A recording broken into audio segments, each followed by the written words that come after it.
Je travaille essentiellement autour de la couleur et du textile. Je pratique la teinture végétale.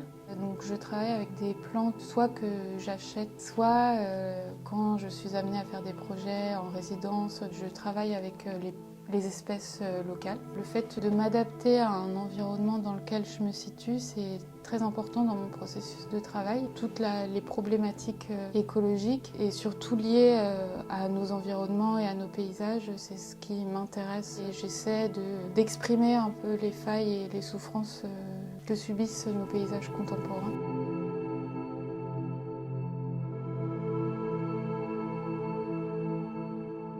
En fait, j'ai commencé à travailler avec des textiles de récupération et ce qui m'intéresse dans ces tissus, c'est qu'ils ont appartenu à des gens, ils sont passés de génération en génération et donc en ça, pour moi, c'est un peu des archives, quoi. Et quand je travaille avec ces textiles-là, j'essaie de garder ces mémoires des vies auxquelles ils ont appartenu pour pouvoir ensuite extraire ce potentiel à la fois narratif, de mémoire et en même temps poétique.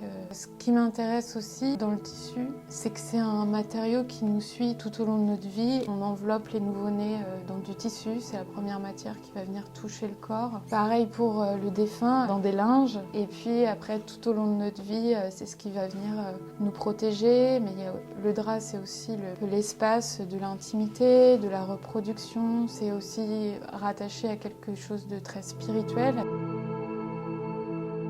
J'ai commencé par faire une licence en histoire de l'art et archéologie. Et ensuite, j'ai commencé les beaux-arts à Quimper. J'ai fait mes 3 premières années. Et ensuite, j'ai terminé mes études à Nantes.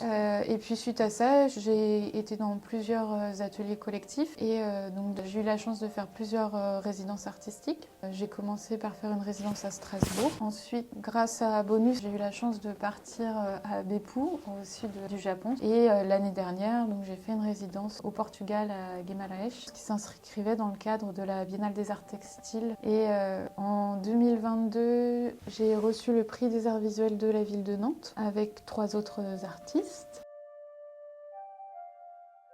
Il y a 2 ans, j'ai commencé à élaborer une série de toiles. Quand j'ai commencé à apprendre la teinture végétale, je me suis basée sur un livre d'Elisabeth Dumont qui s'appelle « Teindre avec les plantes ». Et elle parle de la manière dont notre œil perçoit différemment les couleurs végétales et les couleurs synthétiques. Je me suis dit que ça pourrait être intéressant de confronter sur une même toile à la fois des couleurs issues du végétal et puis des couleurs synthétiques. Depuis que je peins, je fabrique mes peintures. Mais là, j'ai un peu développé une gamme chromatique et là je ne travaille qu'à partir de pigments synthétiques. Et donc en ce moment, il y a une peinture dont le fond a été fait avec de la noix de gale de chêne et de la garance. Et là, j'ai voulu expérimenter plutôt vraiment un drapé en matière plastique, quoi.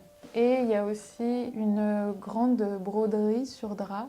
Donc là, je me suis mise à broder des lignes et ensuite je vais venir teinter le drap avec de la garance. J'aimerais que ce soit un projet qui évoque vraiment quelque chose de très corporel, comme quelque chose qui sortirait un peu des entrailles du corps et de la chair.